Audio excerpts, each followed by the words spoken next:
How's everybody doing? I missed you, but I've been going through it. Oh my God, you just don't understand. I got sick. I have allergies, you know. Um, then I had my computer crashed. I mean, I had to get a totally new computer. I lost all of my files, even the backup files. And I had charts on people that had paid me to do their charts. That was destroyed. So then I had to take time away from YouTube so that I can do these reports in which I lost. And some charts are still pending from some people that have paid good money. So I had to, the Virgo in me, I had to cancel my videotaping and take care of this. I had to get a new computer, a new phone. It was just, it was crazy.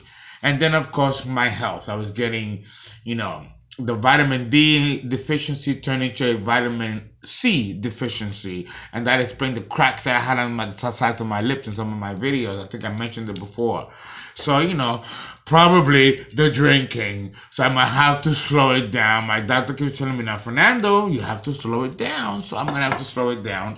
But sometimes when I do this type of work, and if you know anything about voodoo, Haitian voodoo, or Santeria, or any of the other magical systems, particularly of the African lineage, there's alcohol involved. And sometimes the alcohol is necessary because it opens certain doorways for us to receive channeling. And this is something that I talk about anthropologically in some of my series on medium.com. I hope you guys can go there and read some of my articles. If you hit anthropological series, you go to medium.com, anthropological series, and I talk all about it. But anyway, that was the situation. I'm not going to take too much time discussing that, but I just wanted to give you an explanation as to what was happening, what was going on, because the devil's a liar. And the devil is he will always try to get in the way of something good that anyone does that can benefit a massive people and can elevate a collective, can elevate society. And I'm not that different. I also can succumb to the same Saturnian tests and trials and tribulations as all of us. Just because I am a priest of the Most High doesn't mean that he's not going to put me to the test also. I'm still dust, just like all of us. So I'm going to be subjected to the same trials and tribulations as to everybody else. The question becomes, it's not what happens to you that matters. It's how you respond to what happens to you. And that's the test. So I want you to see me in my ups and in my downs. And because that makes me more human, that connects me to you more. And it hopefully will convey trust as an astrologer, that astrology alone will not save the day. It gives an insight, and it's only part of the picture. But there's a whole other grand scheme going on in which astrology is only a part of, And if you guys would like, you write to me, you have my blog where you can put suggestions as to what kind of things you would like me to talk about. I know some of you want to talk about numerology. Some want to continue the compatibility signs. Well, we're not done with the series. But we are done with the compatibility of signs. Now we're going to go into the incompatibility of signs. Then we're going to talk about earth and fire. And then we're going to talk about air and water. And all the other subsequent elements that are out of pairing with each other.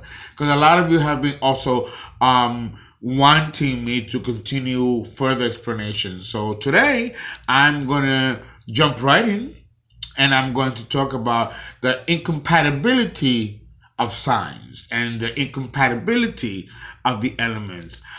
Beginning first with earth and what was the earth and fire. Earth and fire. Okay, if you are a Virgo or a Taurus or a Capricorn and you date someone that belongs to the fire department, then understand off the bat that in order for the relationship to survive, you are going to have to play to your strengths. Now, what do I mean by that when I say play to your strengths?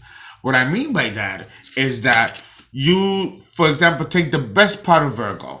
Virgo is methodical, organized, and analytical and very accurate. So today we're going to talk about, since I started with Virgo, we're going to talk about Virgo and Aries. Either the Virgo man and the Aries woman, or the Aries man and the Virgo woman. And then I'm going to jump and give other examples pertaining to the other earth signs with Aries.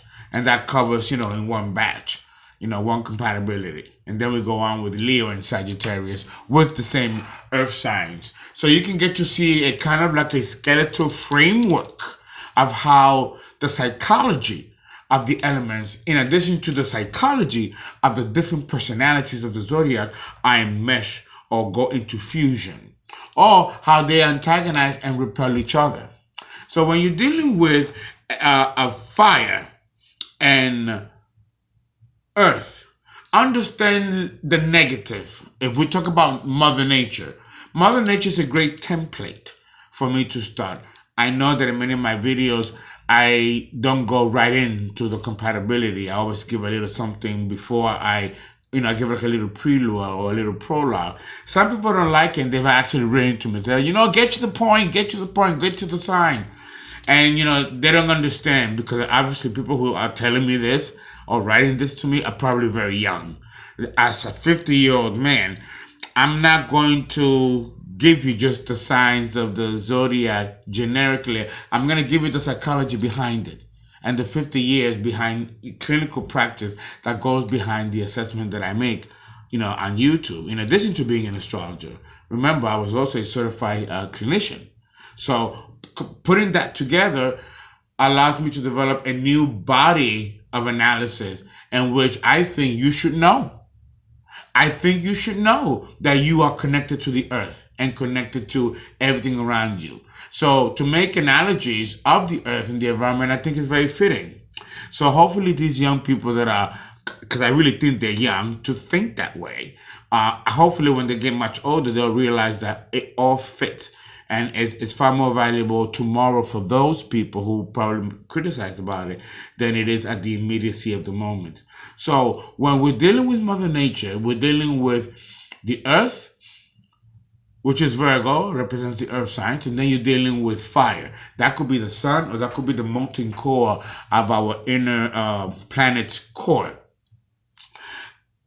Earthquakes is part of the earth element, whereas wildfires scorching the earth all throughout California, all them wildfires, or in Oregon, wherever there's forest fires, it just burns the entire landscape, and it can go on for miles and miles and miles and miles, completely destroying vegetation and altering the topography of the land.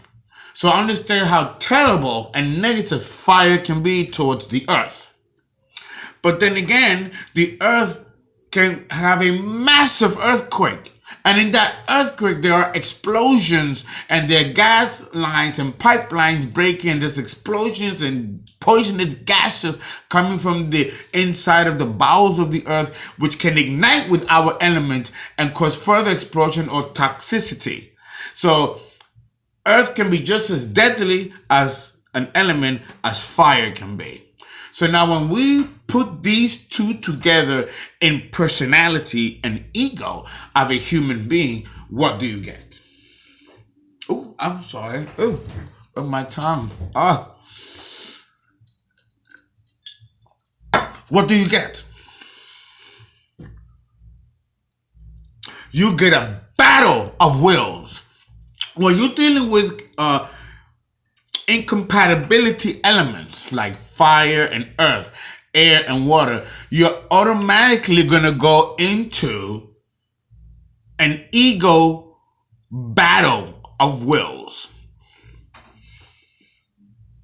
It's not like if you're dating as an earth sign, a water sign. Because earth and water goes well. They're simpatico. What does that mean in forms of relationships? That means that people that belong to the earth signs and people that belong to the water signs, because these two elements are compatible, and what makes them compatible is that you need water in order for things to grow on the earth. Water brings life. Without water, fuck it, we're done, right? But the water can be dangerous. Cardinal, cancer. The water has destroyed, killed, tsunamis, waves, the flood. Well, God used the flood to destroy the entire planet and everything on it. So water can be very dangerous. So we need the earth to act as barracks or banks to keep the waters in place and keep the waters in a particular, station, so that like that they don't overflow the earth, because 70% of our planet is water. So there could be too much enmeshment of compatible signs, or and when you become enmeshed, you kind of cancel each other out. If you have proper balance, and I'm talking about compatibility of elements now, water, earth, air, and fire. If there's a distribution of balance of personality between these people within these elements, then there is an opportunity to coexist, to share resources. Compatibility of elements, water, earth, air, fire, are shared resources. These people can share resources. I'm a Virgo and my partner is a Scorpio. Water. We share resources. You've all seen pictures of me going to trips, going to places. We do things together. He makes his own income. I make my own income. We share resources.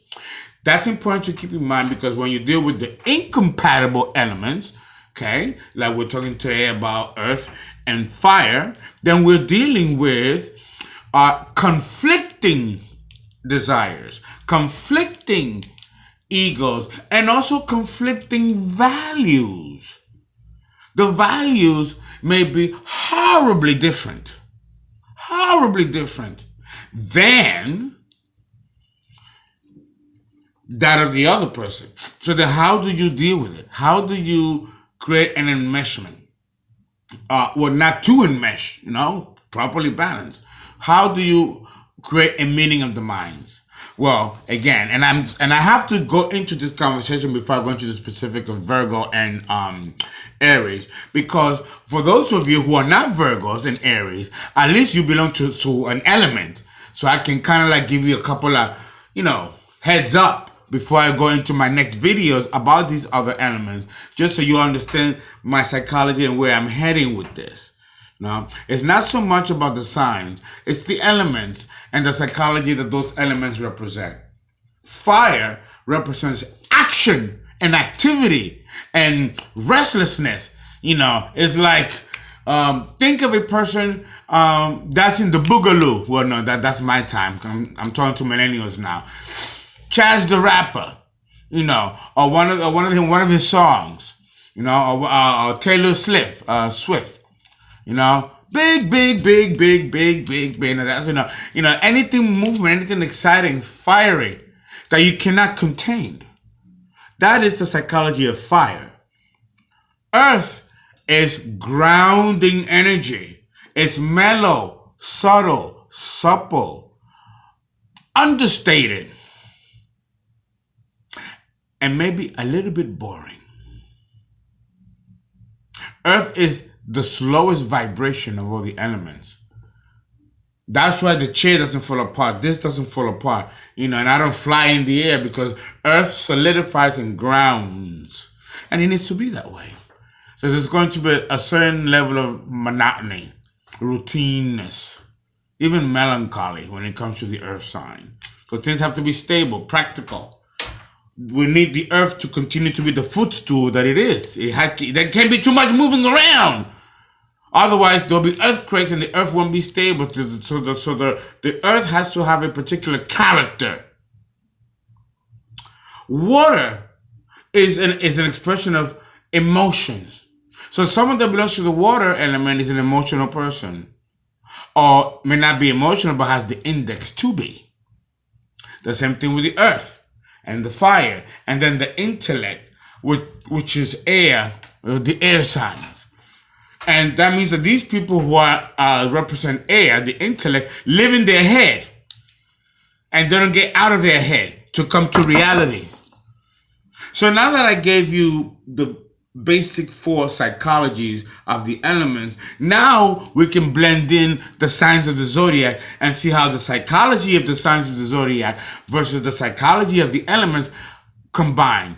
You have to understand these dynamics in order to understand the person that you're with, generically, because then you can get to know them more interpersonally once you make an assessment off the gate if this is something or someone that you want to deal with based on the fact that do I want to have someone that is compatible with me, that will be in agreement with me, or do I want someone that's going to fight me all the time? And that's how you have to kind of look at it. Okay? So now Virgo is very quiet. See, one of the things about let me look at my notes. At first glance, there seems to be no compatibility between Virgo and Aries. But actually, this is one incompatibility that can actually work. See, you have to understand the first approach that you have to look at is, what is the mythology? Or is there a mythology between Virgo and Aries? Now, if you are not a mythologist and you haven't studied or taken a course or a class or anything on mythology, the answer is no, you're not going to know. So I will tell you, there is a mythology between Aries and Virgo. And I'm going to tell it to you briefly because you might be reliving that mythology and not even know it. So, here it is.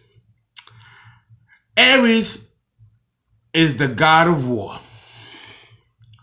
And here we go again. Hold on, everybody. I'm losing power.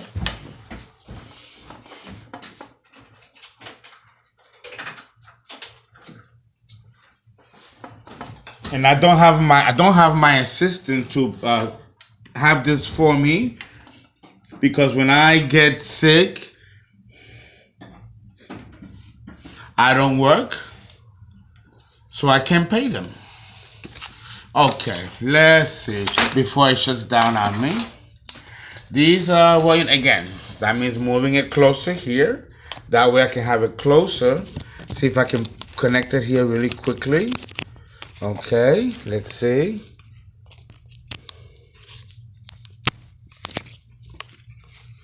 There we go. Oh, here we go.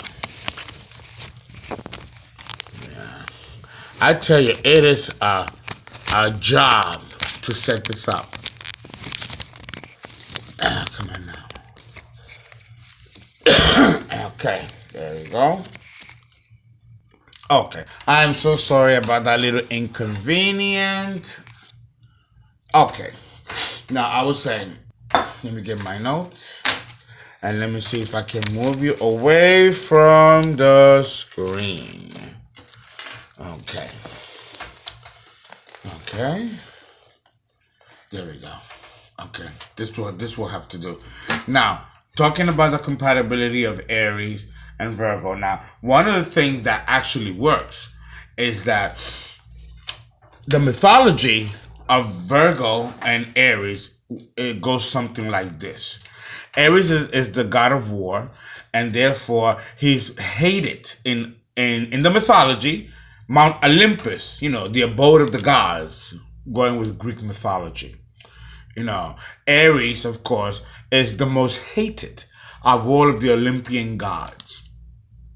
And the gods decided to play a trick on Aries, and they knew that he was having an affair with Aphrodite.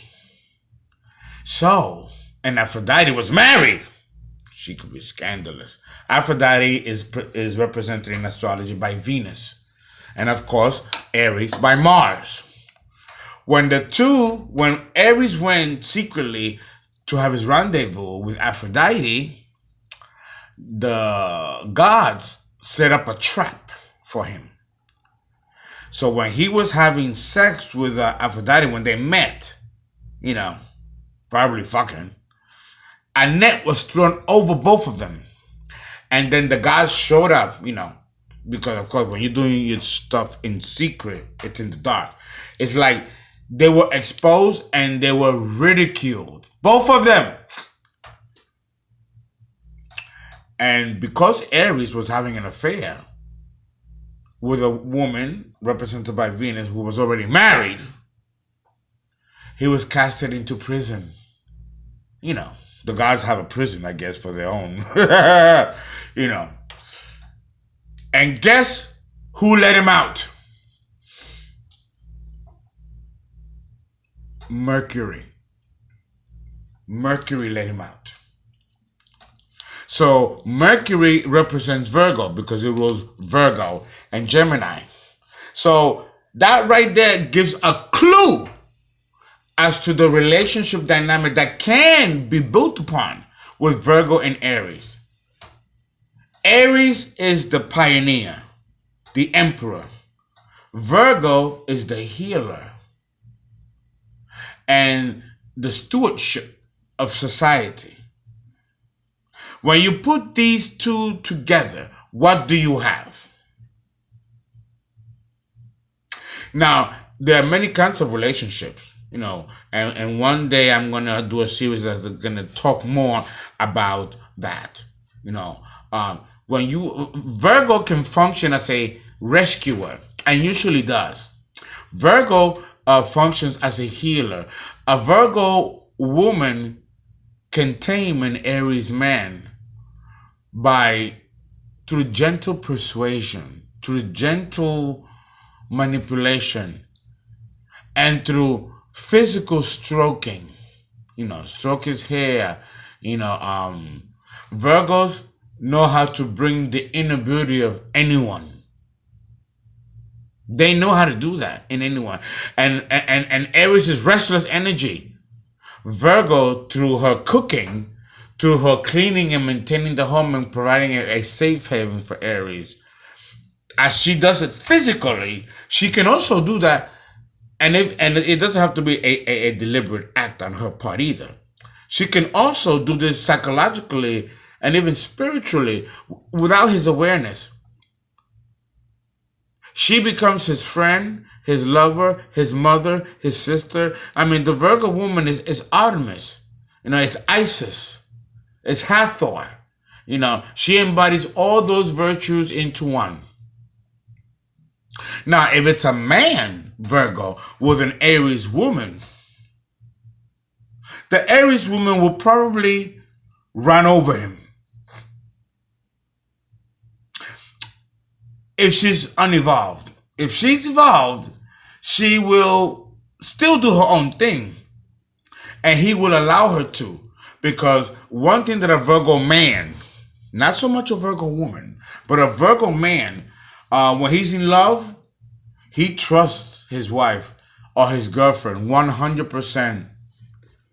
An Aries woman is more likely to hurt a Virgo man than an